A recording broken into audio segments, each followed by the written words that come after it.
local.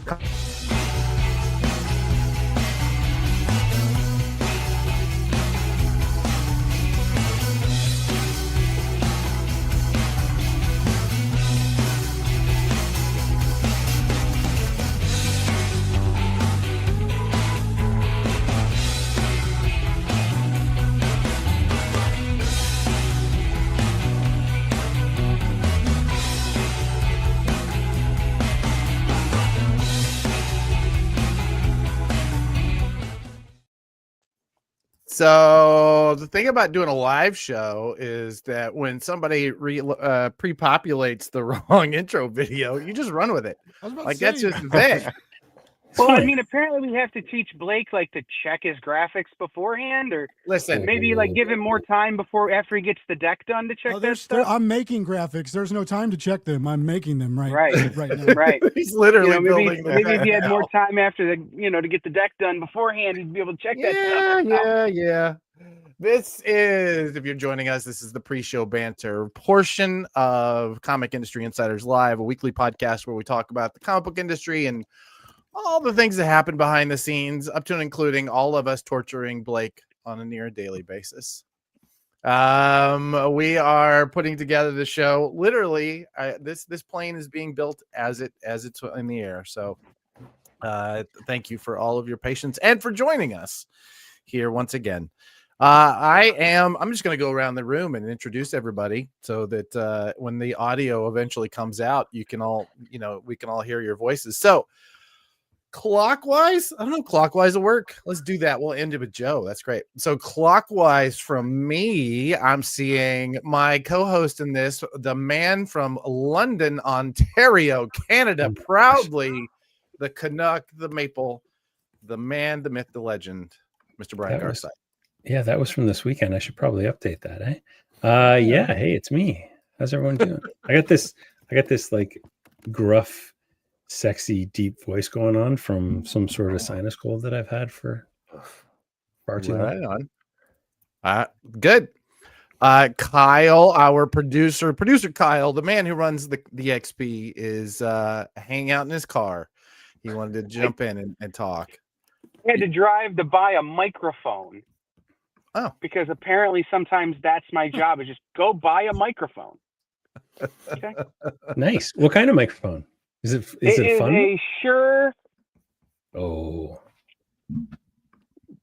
GLX-D dual band wireless microphone. So a real microphone. Fun.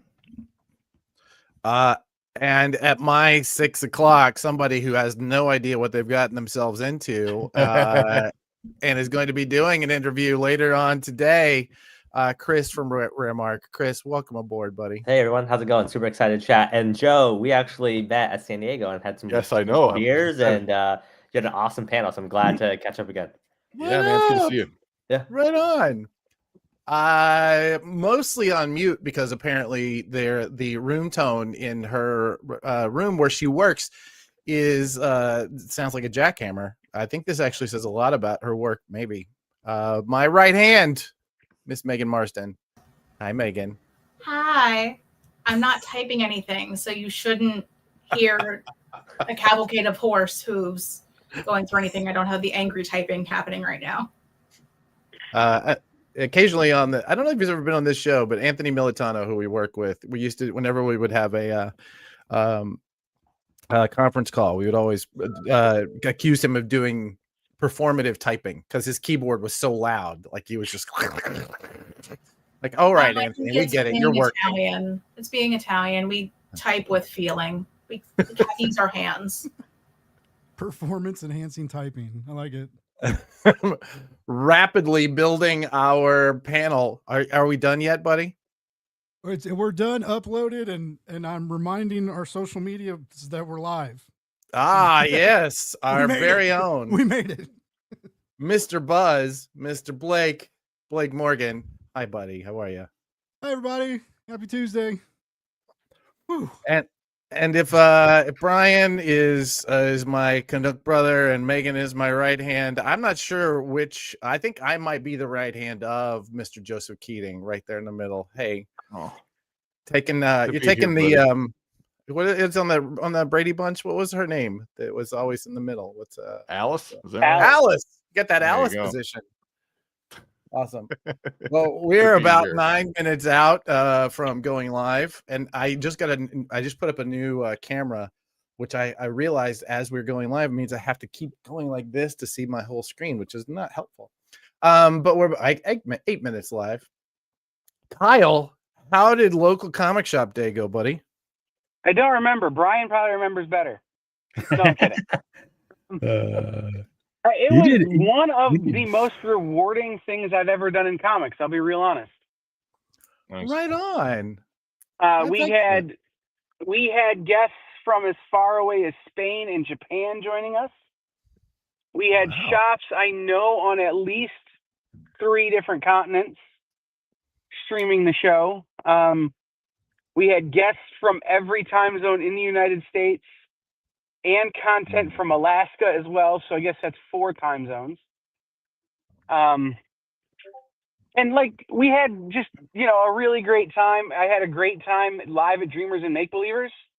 I drank way too much coffee and am paying for it with my health, but that's all right. That's what you do. It's true. And I had my first ever creme brulee donut live on the air, which again was a special experience that I'll remember for the rest of my life. That's a big day. That's a big day. Brian, you were on that. Did you guys did a little segment? Is that right? Did a couple? Yeah, I did an Earth 519 and then a Managed Comics one. And then we did the Perfectly Acceptable podcast for Comic Shop, in the Comics Place in Bellingham, Washington. And then we did 2 episodes of Data Bros. So yeah, it was a busy night. Blake was on, and so was Joe. Yeah, we sent some media in. Yeah, we were on together. That was a lot of fun. So thanks for having me, Blake. Yeah. No, I was Joe kept sidetracking Joe, and he was like, "I don't think this is what we're supposed to talk about." I was like, "It's cool." Go with it. By that point, I was 21 hours in. Oh, nice. And I'm like, you know what? I'm good with it. It's interesting. I'm good with it. There's way too much sexy beard on the screen, though. I think that might have been distracting for everybody. We wound up doing 22.25 hours, so almost 22.5 hours out of our goal of 24. And we would have done 24, but at some point my body went, 22.5 is enough. Stop. Well, I went to Fourth World here in Long Island, my first time in that shop, and it's a really nice, clean shop. Incredibly well stocked. I bought way too much stuff.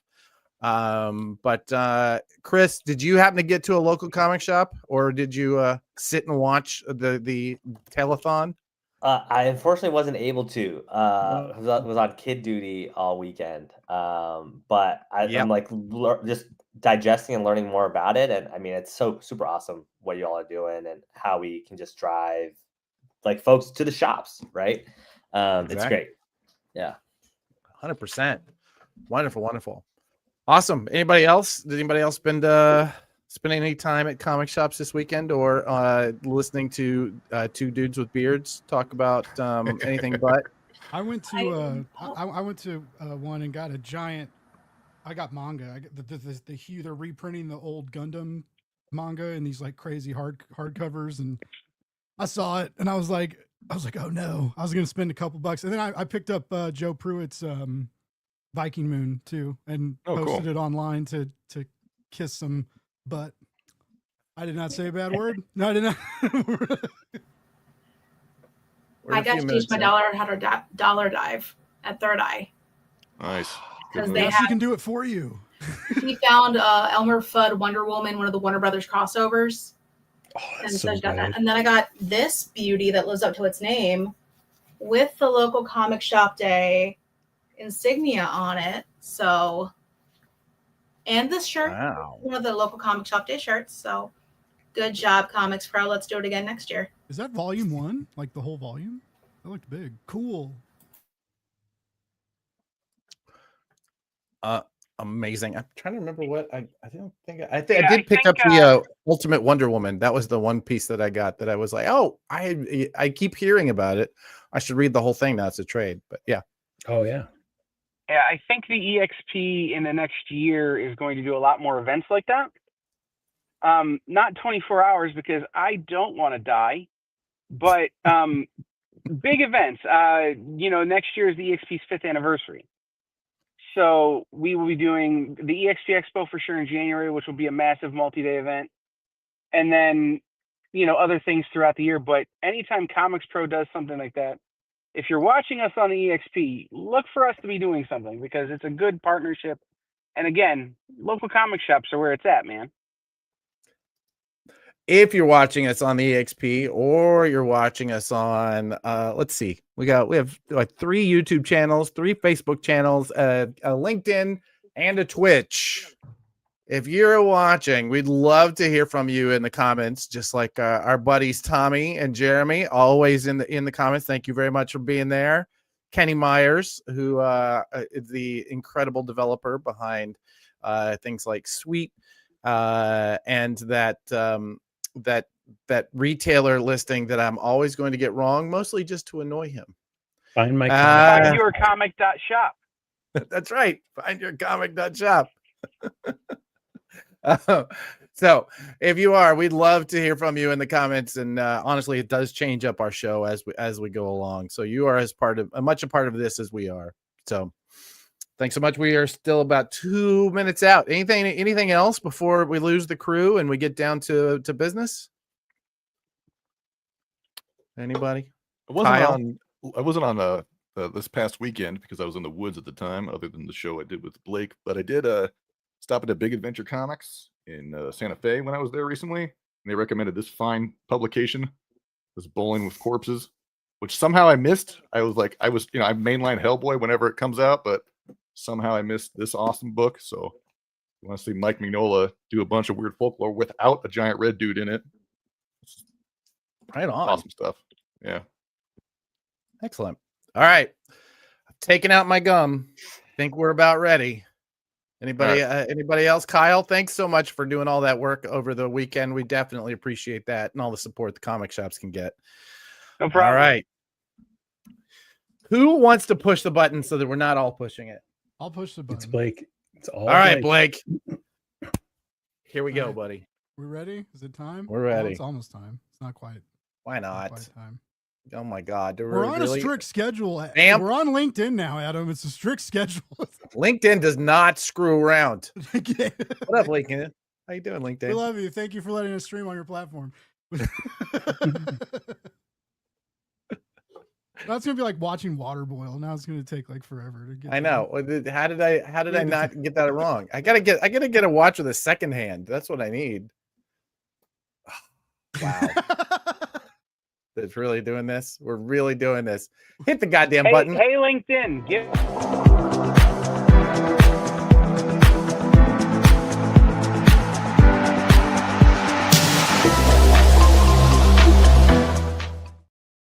Welcome officially to Comic Industry Insiders Live, a weekly show, podcast, live streaming show. We are across 4 different platforms. Excuse me. We are all over the internet. I don't know how you would even log on without seeing us. I want to thank all of those of you who went out to local comic shop day over the weekend, and especially all of you who are also in the comments and probably ran a comic shop over local comic shop day.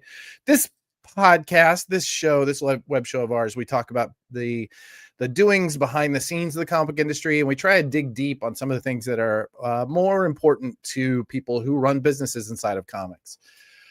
My co-host, as always, the man who not only builds software for comic shops and other software, that's true, he also helps us build websites. He also runs his own retailer. I occasionally don't know when he sleeps. My favorite Canuck, Mr. Brian Garside. Brian, welcome to the screen, buddy. Yeah, thank you. Yeah, I stopped sleeping a while ago. I just found that it's a sucker's game. Like, what do you get done when you sleep? Nothing. It's like you sleep when you're dead, right? That's what we said back in the 80s. 67. I'm sure we were all just fine because we were going to sleep when we were dead. Yep. Anyway. Yeah, that will not come back to haunt us, I'm sure.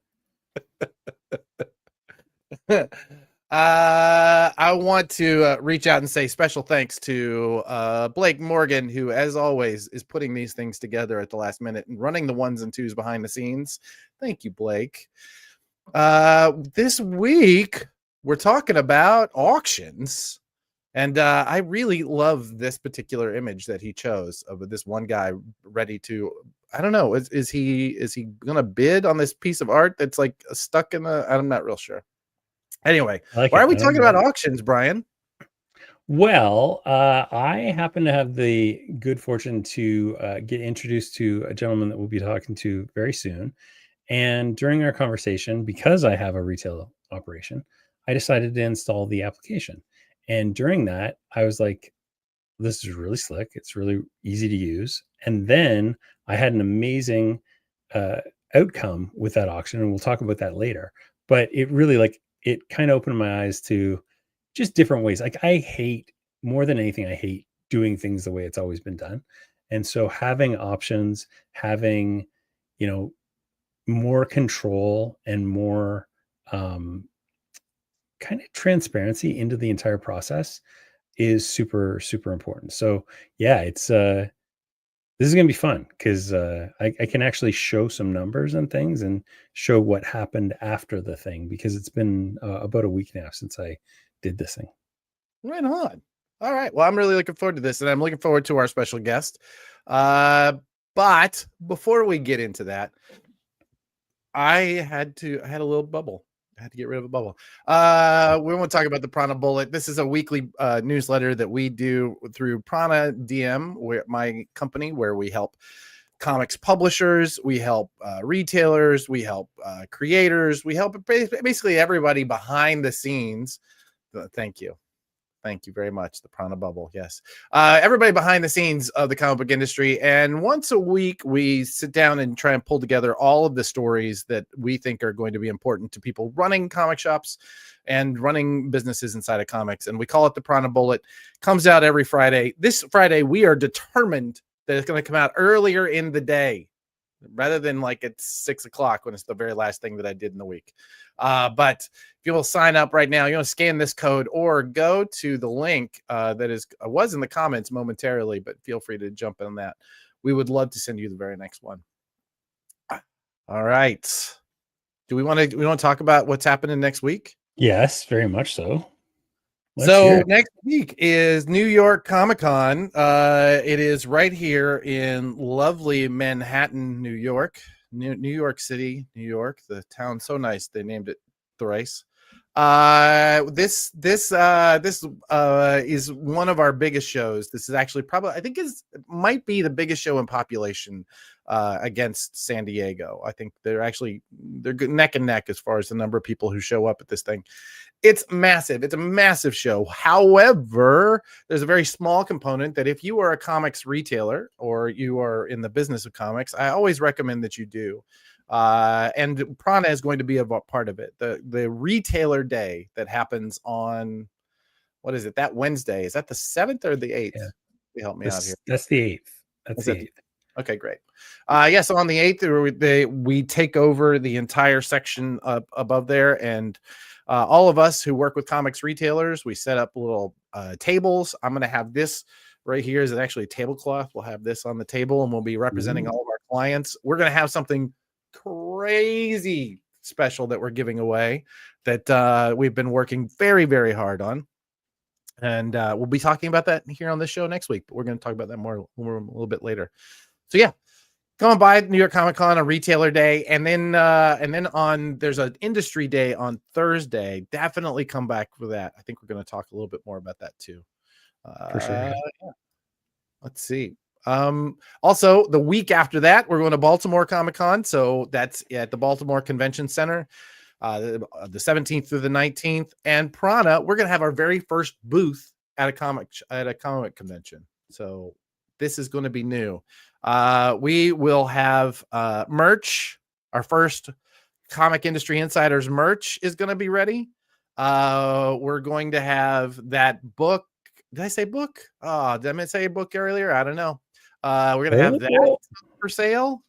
I just pulled out one of every comp I've ever received, and I think I have a little idea called the Win Adams comps that we're going to. Gosh, that's amazing.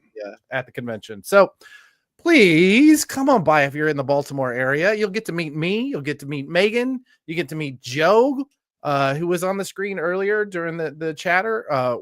You get to meet the people at Recca. Man, I love that. Have you ever been to Baltimore? Me, yeah. Right? I was there probably 10 years ago. It was actually a computer conference back then. I was doing programming a lot, and so it was a Rails conf. And actually, I went to the Jeppy Museum and I saw an Orioles game. And it was a good day. Wow, that's a big day. Yeah, the Jeppy Museum. Yeah, back in the heyday. Yeah. Yeah. Well, it's Baltimore has changed a little bit over the years, but this convention is one of my favorites because it's really focused in on creators. Mark Nathan and his team, Mark and Shelly Nathan, I should say, their team, they do an incredible job of a convention that is both fan forward and creator forward. So publishers do well there as opposed to like other conventions that are really creator forward where publishers don't do well. So you see a lot of really great publishers are going to show up. And like I said, it'll be our first chance to kind of meet the public, as it were. That's exciting. So, yeah, That's I know. exciting. I'm really excited. All right. So what are we talking about today? Let's hit some headlines because there's a lot of stuff. Like at first, when you and I were talking about it, I was like, yeah, I don't know that a lot happened. But then we started looking through what happened last week, and some good stuff happened. So let's dive right in. Let's go. Oh yes, our friends at Image Comics announced that they are going to give the direct market 28 days ahead of the book market release on all of their graphic novels. This is actually remarkable because they they do so much business on Amazon and Barnes and Noble and the mass marketplaces that the idea that they're giving the direct market that full 4 weeks, I mean, it is remarkable, and it should be called out, and that's why we're calling it out. Good on you, Image. Good job in pulling this one out. Not just the direct market, but they're also saying digital will be 28 days later as well. So they're going to just do like a 28-day kind of blanket thing. Like comic shops will have a almost a 1 month head start on anybody else. That's pretty cool. That's incredible. That's really wonderful, especially in this day and age when they didn't really have to. The idea that they're doubling down on the comic shops, I think it just says everything you need to know about the current team over there. So good job, team. Good job. Yeah. Thank y'all. Thank y'all for doing that. Comics Pro returning to Glendale. We're all going to get to go to California. Unless you still can't cross a border, but we'll see. I'm willing to make an exception for this one. I'm having super FOMO about not being in New York, but it's it's tough being a Canadian right now and trying to get into your country. So we'll see how it is. Shannon and I are already planning our chopped beef or chopped. Not chopped beef. We're getting sandwiches. Why can't I remember the name of that sandwich right now? It's something you get at the deli. Anybody in the comments? Is it called a chopped cheese? Is that right? Chopped cheese. God damn it. Thank you. Yeah. Anyway, cheese, we're already planning. He has this place all lined up. We're going out for chopped cheese. Oh, does he? Oh, yeah. Man, we tried to go last year, but the line was too long, and we all hung out so late that when none of us had any time. So since you're not coming, we're all going to get a good night's sleep. Wow, so I'm going to try, and if I do, then I'm going to focus on getting to more shops than I made it to last time. Although we made it to a good number, but this time I really got to get to Revenge of. And I don't think I made it to any of Ed's shops, so I should probably get to at least one Collector's Paradise. Yeah, I'm hoping to get to Ed's this year. I thought I was talking about New York. We're getting the chopped cheese. But no, I'm hoping this year to get over to see Ed's farm personally. I don't know. Ed Greenberg is a farmer apparently in his day job. But yeah, no, there's some really, really great shops there. Revenge of it's an incredible piece. We've been trying to do an interview with them for a while now, and I think we're going to get it lined up. If not soon, man. It's beautiful. It's just gorgeous. It's a gorgeous space. Yeah, for sure. So yes, if you are a comics publisher or you're a comics retailer, I definitely recommend Comics Pro's annual meeting. It is one of the highlights of the year.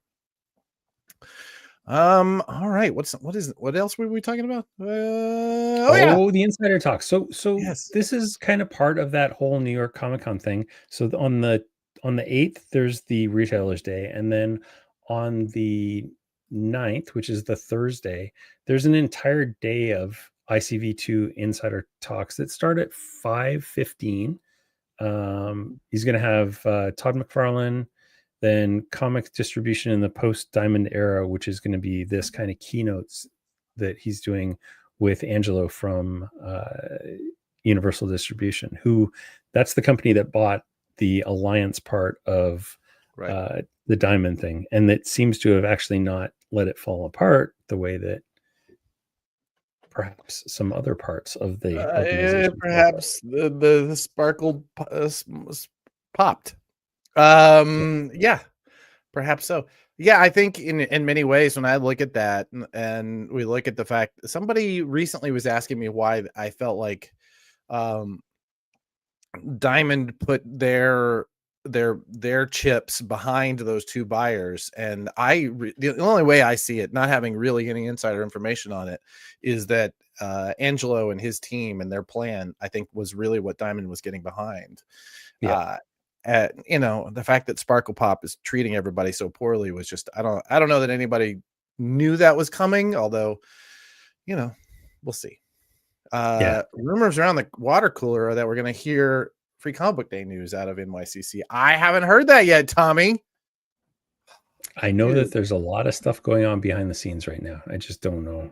I believe have any details on any of it, but yeah, for sure there could be something. If there's going to be something, I think we'll hear it I mean, for timing wise, we have to either there or Baltimore, because the machine has to get churning very, very soon. I mean, it's behind. The machine is behind on that churn, right? 100%. It's going to be really interesting to hear what they pull together. Yeah. It's rare that a rumor like this gets around. I didn't hear about it. I think I've just been so heads down preparing for the stuff that we're going to do next week. Yeah, it's a little bit nutty. Yeah, no doubt. All right, let's get into our lead. What do you say? Yeah, let's talk about it. Talk about auctions. Why are they important? Why is a comic shop that is designed to sell product at retail, why should they be thinking about auctions? Is that an additive to the overall? I know you've had some thoughts on this. Give me an overview of why would you want to be doing at auctions in your retail store, and like what are the things that have worked for you? Yeah, for sure. So one of the key things about doing auctions is that it reaches an audience that your current, either brick and mortar or online store doesn't reach. And if you have a brick and mortar, you should have an online store. I'm not going to go in this again. I've done it 1,000 times, but you need a brick and mortar, or you need an online store to funnel traffic towards your brick and mortar, and also to serve as a place where you can sell, even if it's just like your long tail stuff, your Watchmans, your Revival compendiums, all that stuff that's sitting on a shelf somewhere that there's no reason why somebody couldn't buy it and pick it up in store, or buy it and have you ship it. Where these things come in handy is this is a new audience that you may not have on your website. So eBay is really, really good at having an audience that is looking for the obscure. So if you're looking for something like a Frankenstein, an original printing of Marvel's Frankenstein by Bernie Wrightson, the place to find that would be eBay. And you may be able to find it on a website, but eBay is definitely going to have that kind of thing.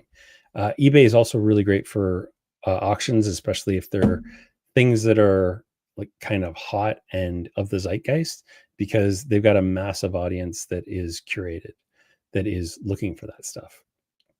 We've got things like Whatnot, where you can do, live kind of stuff, and that has its own different audience that may be entirely different than your website or your brick and mortar.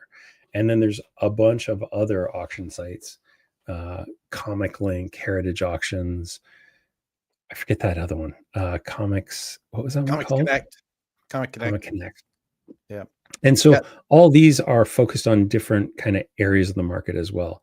Comic Link does really, and Comic Connect do really well with like original art and a lot of vintage stuff. There's also like, if you're a retailer, there's some really good deals on there. If you need, some bulk stuff, you can get really, really good deals on those two places. They've all got their pluses and minuses. One of the main minuses that I find is you don't know who you're dealing with. So with eBay in particular, I've got probably a 30% fail rate where somebody has flaked out, somebody has requested a refund because they didn't like the fact that there was a tiny dent in the upper right-hand corner that was available in the image, but for whatever reason, they're just way pickier than somebody that comes to your website. They're also anonymous. I've had a couple people that I've sold things to on eBay whose names were just like super suspicious, and I'm a little hesitant to send things out knowing that I could get a chargeback or something. So I don't love eBay personally. And since the tariff stuff has gotten so much more complicated, I've taken most of my eBay listings down because I don't want to deal with prepaid duties to the United States, and vice versa. You guys would have to deal with that for here. So I've just kind of pulled stuff down from that stuff. It's not fun right now. It just adds an extra layer. You're having to go through all of that though. What is the value of having auction, like just the auction format? Let's just deal with that idea. The style of, instead of putting a retail price on something, why are we auctioning it off? Yeah, for sure. So you don't always know what the value of a thing is. So a perfect example of this was the 1 in 50 Frank Miller variant of Deadpool Batman. I was going to put it on my website for $40. And after talking to our next guest, I did an auction on my website, and that auction saw a lot of activity and ended up going for, I think it was like $120. So I made 3 times what I was going to list it for. Zero extra effort. And in fact, it used my system. It used my billing platform. It used my shipping. Everything was through my website. So for me, it was like I knew the person who bought it. I knew all the people who bid because they were all customers of mine. And I didn't do a whole lot of promotion on this thing. So yeah, it's just really interesting to see that in action and to actually like go through that experience. And with no extra effort, I made 3 times what I would have made if I would have just posted it for $40. Sometimes you don't even know, like, is this thing worth $5? So you can post it at $5, and if it goes up to $15, $16, you've made more than what you would have made posting it just blind. Especially in a collectibles world, right? We're dealing with product that is collectible for a lot of people and is reading material for others. Exactly. I think really you said the word blind. So I think that anytime we have to get to talk about blind bags, I think that this part of it is what is pushing a lot of people both to live sales, which I think are an incredibly important part of a well-balanced comics business these days. But these blind bags are essentially changing the marketplace because of these auctions, right? I mean, we're seeing the box breaker culture that came out of, the trading cards and sports cards area where, they're opening, there is entertainment value in opening these things up. But I was telling you, watching Whatnot, the last week, or the week that the Batman books came out. Yeah, there was one channel that just kept showing it would show a Batman blind bag. There would be auctions. As soon as the auctions start, they opened it. That person got that book. Yeah. I know of a good friend of mine who apparently he made something like $17,000 on a bag, not blind bag, but a card break auction where he bid on one card break pack, and there was a $17,000 card in it. So like there is a lot as we start to get into these, as these cultures start to meld, because marketers are learning that we can create product that will, transition between back and forth. I think it's going to be even more interesting to see the stores get more involved in that kind of culture. Right. Mm-hmm. Yeah, for sure.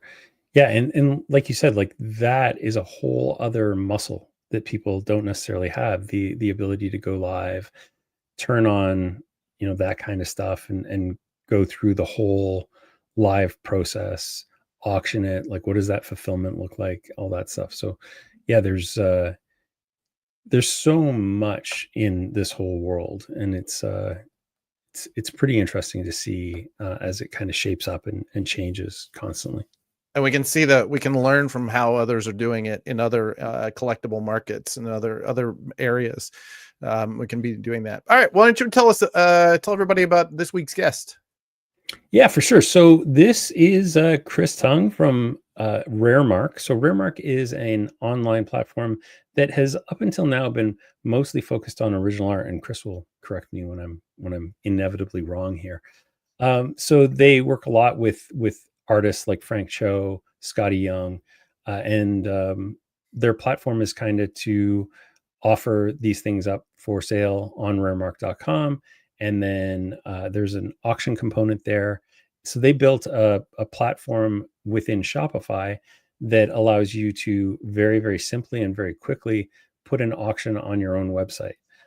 It's super, super fast, super slick, and really, really easy to set up. So he reached out to me, and we had a couple really great chats so far.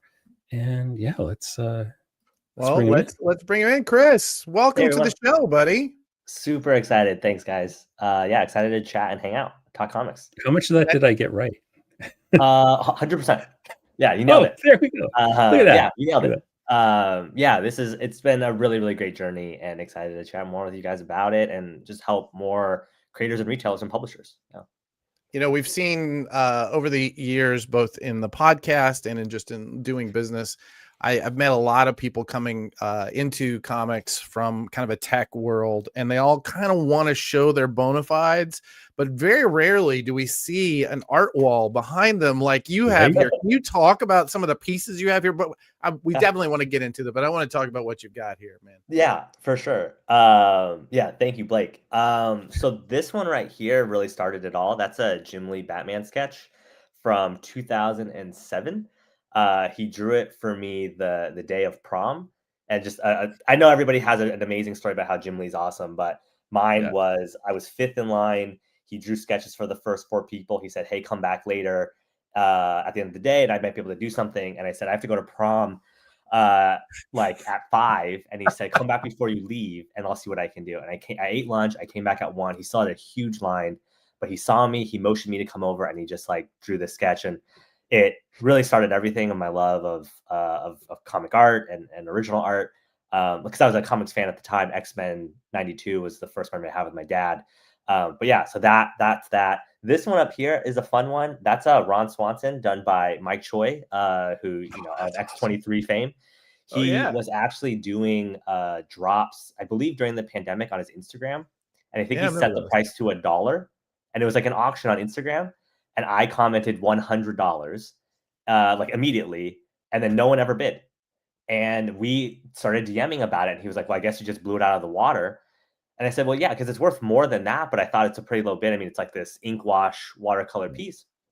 And then Mike and I talked about like the challenges of creators trying to list these things for sale at this time. How do we earn more? How do we find our audience? And so from my conversation with Mike, over Instagram DMs, it was really the genesis of like, maybe we should build a marketplace that might allow these creators to auction. And that was the birth of Nerdcrawler as a marketplace. And then, continuing to fast forward, just Raremark and everything since then. Yeah. I love that origin story. That's fantastic.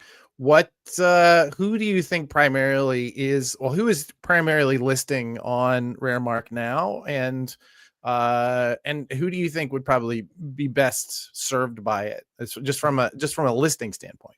Yeah. So the Raremark marketplace is a destination where you can make a profile and start selling things as buy it now. We verify and approve every single person who has auction access. But yeah, so our most popular members are Frank Cho, who is our first seller, Artgerm, who will be doing our Trober, which if you're not familiar, he draws something every single day. He'll be doing those auctions starting, the event starts tomorrow, but I think the listings will go up soon. But we also recently had Dynamite. Like Dynamite Entertainment is now doing remarked and signed rare comics on the platform.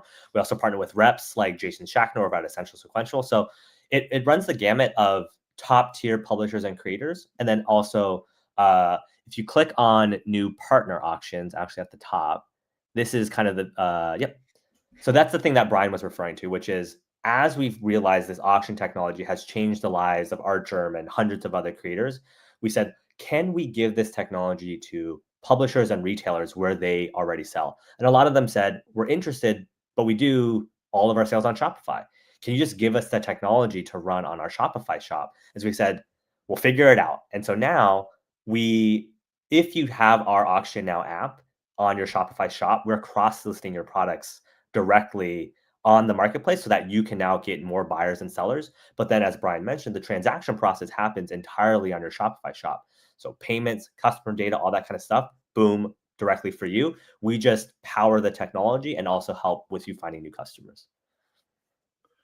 Are you collecting and marketing to those customers, or is it staying siloed within the?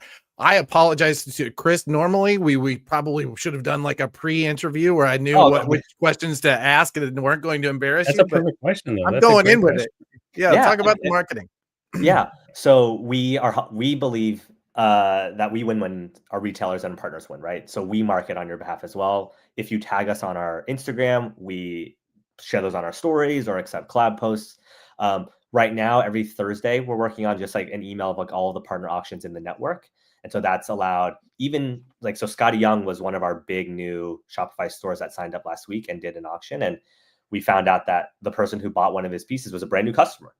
So they were like, this is amazing. Like you helped us find a new person. And then that's just part of the magic. I also see Tommy has a question. Can smaller artists sell there as well? So feel free to make an account. And then as we look at your portfolio of work, we'll either give you access to the buy it now, make me an offer side. And the auction side is currently for creators with published work. Yeah, so those are Scotty's auctions. You can't actually, so they did update it. The sold prices for those were $12.35 and then $5.99 for a super rare print. And for me, it's a dream come true to be able to work with someone like Scotty and his team, because my first photo of my son at home, his name is Nathan. It's a cable variant that Scotty did, and it's like them right next to each other. So yeah, I get to build something in a space that I love and help the people that have changed my life. So it's awesome. That's really wonderful. Where do you see this going? Do you see is this something that stores should be leaning heavier into? Do you see this as a sideline? Are you seeing, like, I guess my question is, are you seeing people that are leaning in so much that this has become a primary part of their business? Yeah, I think it's a marketing component, right? So having your storefront powered on Shopify is a huge part, as Brian had mentioned, right? Like we are in an e-commerce era. Once you have that storefront created on Shopify, though, the driving traffic is hard, right? You can have all the inventory, but you need customers and you need moments to drive engagement. And so what we feel is with our Auction Now app, and so for those listening, it's currently in private beta, but you can go to apps.shopify.com/auction-now to join the private beta, or email us at chris@raremark.com and we can follow up. But installing it allows you to create moments, right? So one of our big partners is this person, Chaotic Comics in Canada, actually chaoticcomics.ca. And what they do really well is they'll do a newsletter saying we just launched another 50 auctions. They all start at $1. Come check it out. And what happens then is in real time, the market is able to bid and price some of these products that are in his catalog, but also now can browse and see other things that might be full price. Oh, let me get some pre-orders for a new variant that's coming out and pay full price for those and things like that. And so we view this as a way of, to Brian's point, one side is how do I price a very desirable, hard to get thing? Like top of mind is Archer has a new Psylocke variant that I think is selling out like crazy, right? And so retailers are like, hey, I would like to capture some of that opportunity. Or it's, I have excess inventory and I need a means to move that, but also make it engaging. And I don't want to use a coupon or I want to drive a marketing moment. Let me just do them in this auction format so that traffic comes and is able to bid. And then I might, you know, be able to figure out some of the prices for these goods. So hopefully that answers the question. Yeah, absolutely. When you're dealing with retailers, you said that you go through and authenticate, I guess. Sure. I'm not using the right word, but you go through and you make sure that they are who they say they are. Is there a limit to who, like on the retailer side, is there a limit to who can be auctioning? Is this just for established stores or what? Nope. On the retailer side, we believe like you built a business and you're here to promote the industry. We're happy to support you too. Really, the authentication side is to prevent bad actors. So what we've heard time and again is like on the Whatnot or eBay side, it's people who don't fulfill but take the money and run. There are all kinds of things like that happen where we really want to manually approve everyone and make sure they're a legitimate creator or business. Now, on the marketplace side, we do escrow the funds, which is actually an added value of security, right? So especially when you're buying a Frank Show sketch cover or something like that, we want to know that the buyer paid, received it, and it confirmed that it's good. Once that happens, we then release the funds, which it gives a lot of folks peace of mind compared to, you know, other platforms. Now on the like app side on your Shopify store, though, that is more like you're just using them as us as the auction collector, and we automate a bunch of emails. But then, as Brian mentioned, all the payments go through Shopify and all that stuff. Yeah. Interesting. Are you? So you're putting that money aside, right? You're putting that money in an escrow account. Does that include the shipping costs? Are the retailers they're paying that shipping cost and then getting paid later? Is that what's going on there? Am I understanding that correctly? On the marketplace side, we do hold the funds that are paid for the entirety of the transaction. If the buyer and seller agree to release any amount of the funds early, they can absolutely do that. Okay. And there's also things that we can automate in the flow of like, you know, Adam's buying from Brian and you're okay releasing, you know, the shipping part early. We can absolutely add those in the product as well. On the experience that Brian is using on the Shopify shop, though, that's just like buyer pays, buyer, you know, Brian now has the funds and he can ship it off. Yeah. Right. Awesome. And at that point, you're protected by all of Shopify's kind of built-in stuff that makes sure that you're a good actor. Yeah. Brian, can you talk about what your experiences have been so far? Yeah, they've been really, really good. Like, so I think I've done 3 auctions so far. Most stuff has sold to people I knew. One, so the Frank Miller actually sold to somebody that we hadn't ever had a relationship with before, but they bought a bunch of stuff since then. So it is definitely helping us find new people. And part of that is just because Shopify's SEO is super good. So if you're looking for something like this and you do just a Google search, it's going to be found. So I think that's kind of part of it. And then we have that whole kind of 7-day long tail to sell it rather than the buy it now, which would be, you know, the transaction happens and nobody else is coming to find that thing. So yeah, so far it's been really, really good. I'm going to use it a lot for like my 1 in 25s and just if I can get even cover price out of them a lot of the time, it's, you know, better than them sitting on my wall for 6 months. So yeah, I'm interested in seeing how those go as well. Yeah, and I'll just add, Brian, on that part, what we're seeing is when retailers and stores are using this as like building habit, right, with their customers is a really important part, right? So Wednesday is when new products drop, but that Chaotic Comics, for example, he's like every Monday, I'll say, this is my auction day. Now you can browse over the next 6 to 7 days. And it's just about training those customers, right? It's the same way that shops knew, great, like customers come every Wednesday to pick up product. That allows you some forecasting of your business, adding this as like a tool in your arsenal to say, we're going to have either some amazing items that are super rare, or maybe like the dollar bin, but now you can bid on anything in the dollar bin. Like all that becomes part of the opportunity for shops to earn more in, a time where like everyone needs to find online customers, right? Like we talked, Yeah. Sure. Have you noticed any other best practices of the stores that are doing well? I think the stores that do well are the ones who know, like, approach it as a marketing problem or opportunity as well, right? So making the listings is part of it, but then having a presence on Instagram and saying, hey, we're here, tagging us. So we have 700-800 followers now and continuing to grow, and being able to capture that audience by tagging us is really important. I think there's that phrase, what is it? Field of Dreams. If you build it, they will come. The sad truth is they don't come. It's like you have to build it and then tell people about it to come. But if you do that, have promote it. What we are trying to also do on our side is be that partner to our retailers and our partners. And so one of the big things is, can we automatically create little share cards for your Instagram? Can we give you the HTML for your emails to just drop into, your MailChimps or whatever you might use? Because we believe that like, if we can make a lot of that stuff easier for you all, then that means you can focus on like what you actually want to do, which is like, building your brand, finding your customers, doing these podcasts, right? If Brian doesn't have to send emails because we automate them for him, that's great, right? So that's also what we're looking into. Brian, since Managed Comics interacts directly with Shopify and Raremark interacts directly, are there some integrations there that for the shops that are on the Managed Comics side? Either one. Well, yeah, for sure. And part of that is just like Managed Comics creates the actual listing with all the metadata. So this metadata is super, super important. That that is the stuff that Google is searching off of. So stores that are using Managed Comics are going to outrank stores that aren't using Managed Comics for the actual listing, just because our data is so good.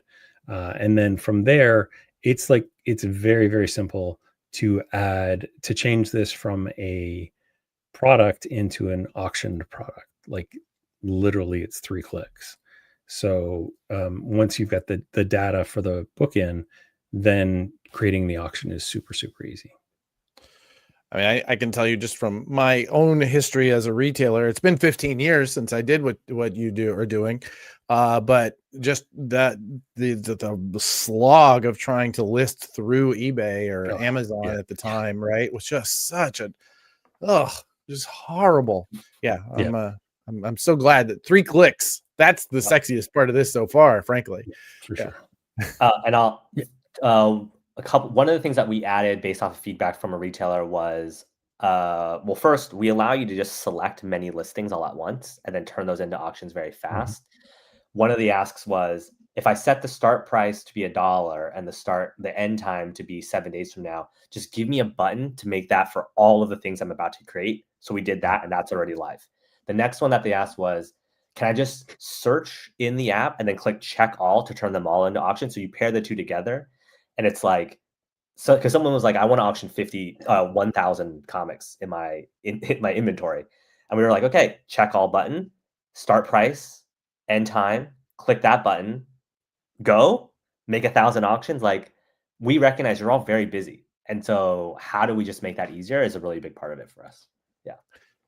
TJ comes with a really interesting question. What kind of data on the items and sales do you keep for market valuation? Well, I mean, these days, we no longer need price guides because we have auction sites, right? We have eBay. Is there any sort of reporting that you're pulling or aggregating those sales totals? We are very excited to make that available very soon, like as we continue to onboard more shops, because the best thing I think we could probably do is Brian's about to make a listing for that exact Frank Miller variant. And we say the range seems to be, 95 to 125. And the favorable starting prices seem to be, 20 to 50, whatever it may be, right? We're not there yet, but we're excited to make all that stuff available as we continue to partner with more stores. to directly answer the question of what we keep, it is we need to know the shop. So we need to know Brian's shop. We need to know the auction that he created, which is just the title, really, and then his starting price, end time, and then we have the bids as well. So our big belief is like, let's just keep what is absolutely vital in order for Brian to run his business. We don't want to keep any like what we would call in tech like PII, right? Like personally identifiable information. Like we don't have any of that stuff. Oh wow! Other than like an email and a shop, right? But we try to limit as much as possible because we also recognize privacy is super important. That's 100%. Another really good thing about Shopify is that like as vendors, as app developers, we're very much bound by their terms and conditions. And one of them is that you are supposed to accept as little personally identifying information as you possibly can with the end customers. And you have to give them pretty good reasons why you're have information, including email address, first name, last name, and address. So yeah, it's you're under a lot of protection under that Shopify umbrella that you're not necessarily under for just any other app. Yeah, true, very true. That's wonderful. One of the questions that came up, this is you talked a lot about marketing here, and so let's get into a marketing question about your company individually. Is Raremark the not the first name that you used for marketing this, right? No. Was there a shift at some point? Correct. Yeah. So Nerdcrawler was what I like originally named the business as. And the origin of that name is actually in 2022, I believe is when I started it. I built a web crawler. And so that was the original thing. So it was a web crawler that would check Greg Capullo's site, Scotty Young's, Paul Smith, and maybe like 10 other comic artists that I really followed because they would do these random drops. And I was like, I would like to be notified so I could try to buy something. And a friend who's a better engineer was like, well, I already built one for a PS5. Like you could do this for your shop. So I figured out how to code that with Ruby on Rails. And it kind of worked. Like I was able to pick up a couple things. And so then I made it available to the comic art collector community and that grew. But then what I saw happen was Steve Morger of Big Wow Comics or Big Wow Art and his Frank Show's art rep was auctioning something on Facebook actually for the Hawaii fires that happened back then.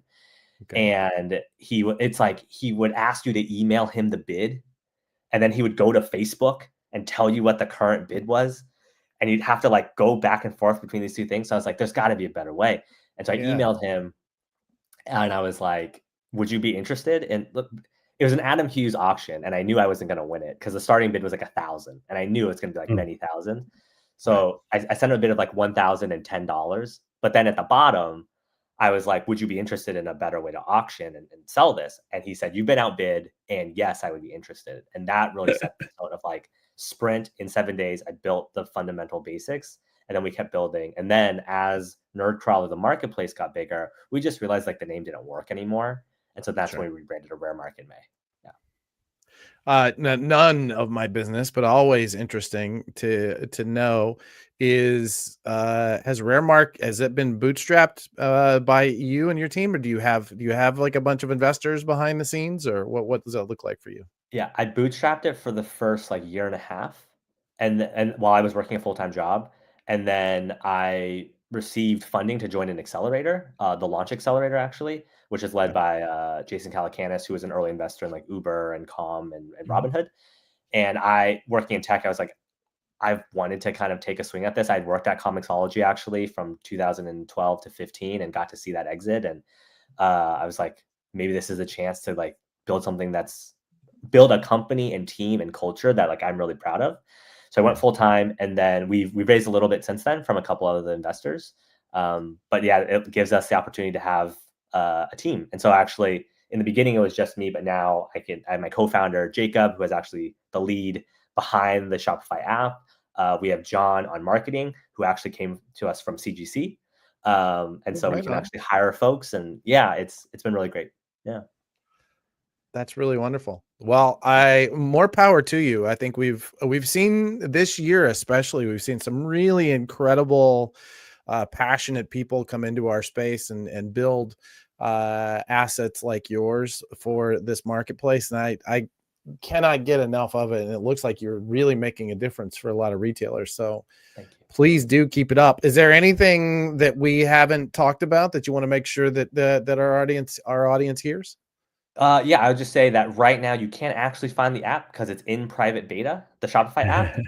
We're working with folks like Brian to make sure it's right before we make it available to the public. But if you are interested in it, the website is apps.shopify.com/auction-now. Or if you don't remember that entire mouthful, just email me at chris@raremark.com.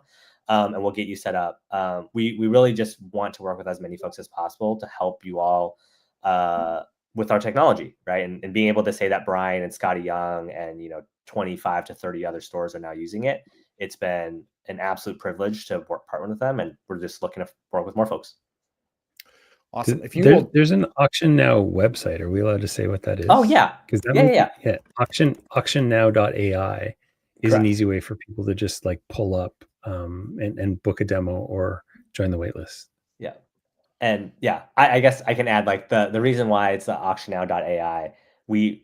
I don't know, like there's news yesterday actually where OpenAI and Shopify announced a huge partnership where they're moving into a world where through ChatGPT, you can say, I'm looking for, Frank Miller Batman comics, and they will just show you Shopify listings that you can just buy directly from Brian's shop, and all the dollars go to him.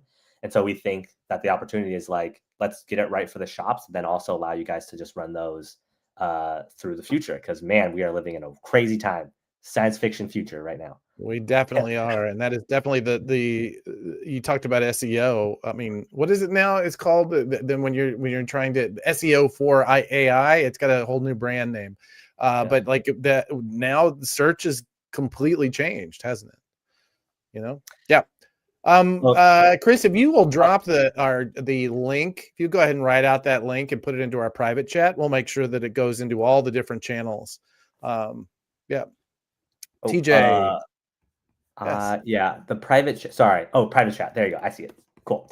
Yeah, TJ's question. API functionality public data. Absolutely. Yes. TJ, that's an awesome question.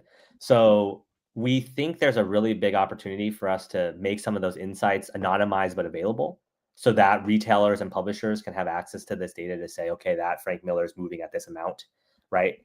The other thing that we're excited about is allowing developers to build on top of it.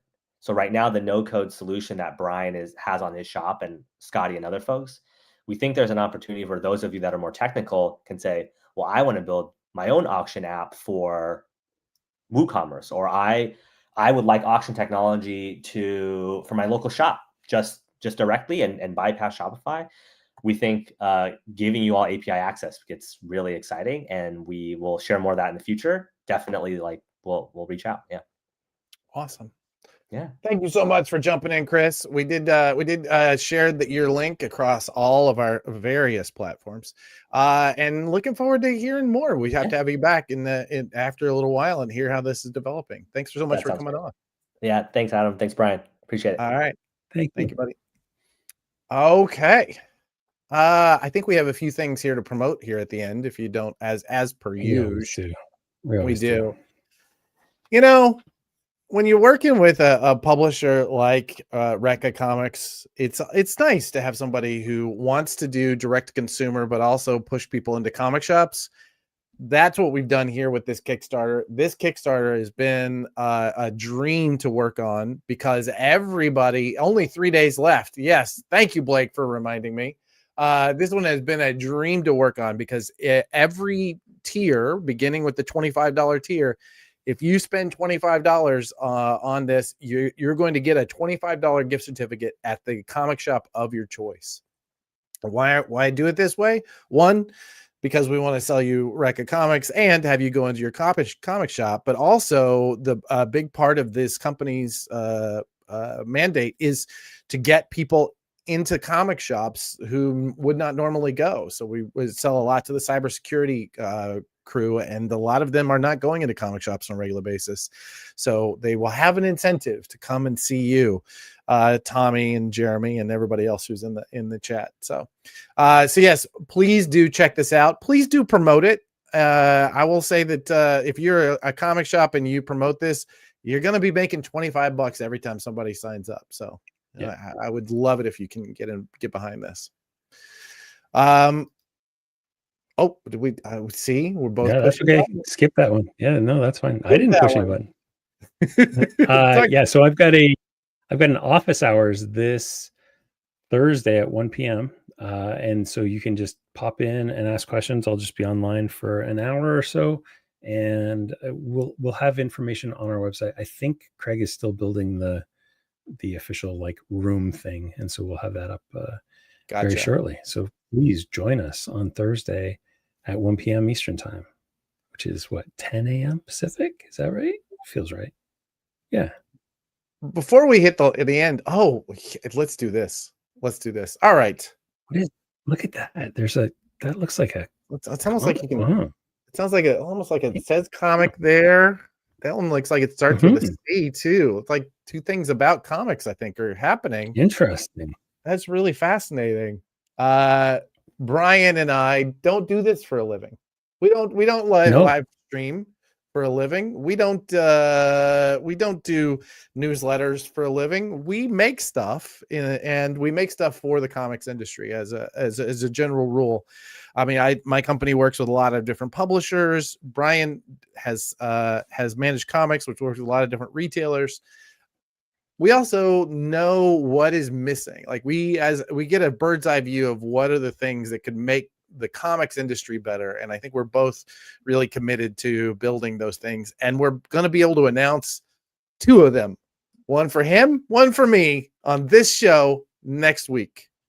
So, so I will say, as much as it's one of those things that you hate hearing because it just glazes right over, if you have not subscribed, if you have not hit the like and the alert button, now's a good time, because we are going to go live 2 p.m. next week, and we're going to be talking about some really incredible stuff that is going to make things better for a lot of people inside of comics, both publishers, retailers, fans, everybody.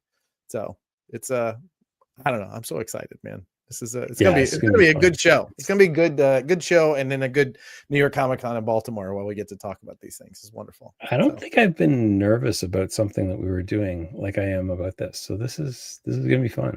I know. Me too. I'm having the same thing. I had a weird moment yesterday where we hit go on something, and it was like, oh, that's new. That's a new experience for me.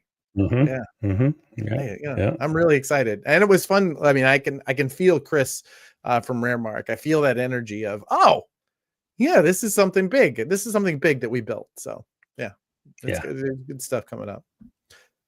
I think we're running a bit early, by the way. If anybody has any questions they want, we probably will jam out a little bit earlier than usual. But before then, please do subscribe to the Prana Bullet.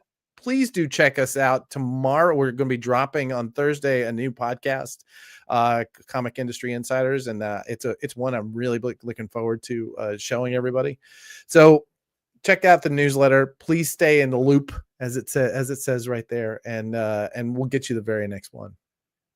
Awesome. And don't forget to visit pranadm.com, where you can find the link to the newsletter and the exciting things that Adam's doing. I'm sure that sometime next week there will be a landing page for this new big thing. I'm sure there might actually be that. Great question, Jeremy. I think the last we heard is they're not allowed to sell any more of the product, and the people are still fighting to get their product back. As beyond that, man, everybody I knew who was there is gone. So I'm with you. I'm just like waiting for the next headline. It's a very strange time. There was an article I read recently that like detailed the number of employees at Image or at Diamond, and by like July there was 0. So I guess they probably have moved to whatever new organization they're under, but there's nowhere there. Basically, from what I hear, I mean, everybody who was ready to go left early. Everybody who was ready to transition to things like Universal, right? They left when that happened. It's and everybody who was left was just kind of waiting, waiting to turn the lights out. I don't know. I hope that they got taken care of on their way out. But just based on how those people are acting, I would be surprised to hear that they were. It's a crazy time. It is. I feel for everybody who has kind of waited for that sword to fall on them.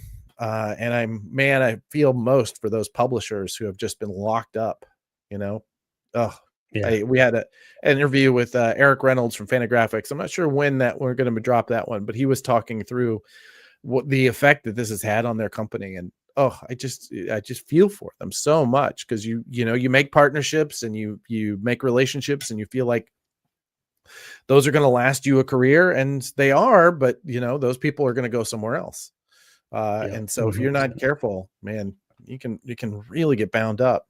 Yeah. Anyway. Well, and not to mention just the financial side of it. Like, I've had a couple of clients in the past go bankrupt, and it's really, really hurt in a couple of cases. And you're never going to see that money, even though there's talk that you'll see that money. So you basically have to act as though that money doesn't exist. Yeah. But yeah, it can be devastating. I can't even imagine, some of these smaller guys where $20,000-$50,000 is the difference between keeping the lights on and turning the lights off. And that sucks. It really does. And beyond that, that inventory can be into the millions easily. Yeah. Oh yeah.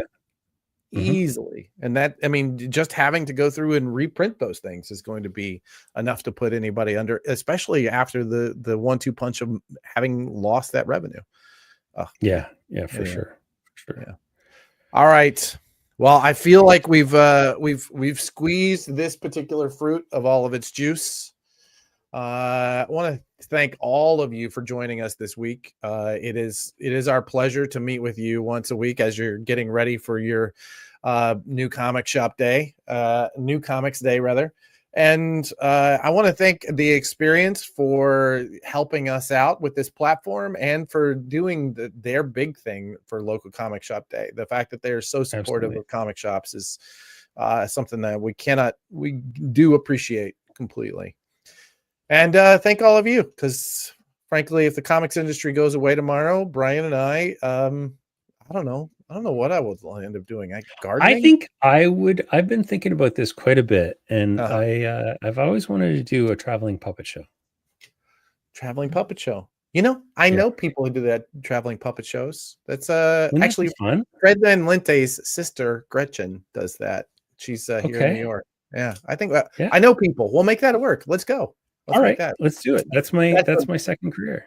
That's the backup plan. All right, traveling puppet shows. We'll be to a town near you. All right. Love it, Blake.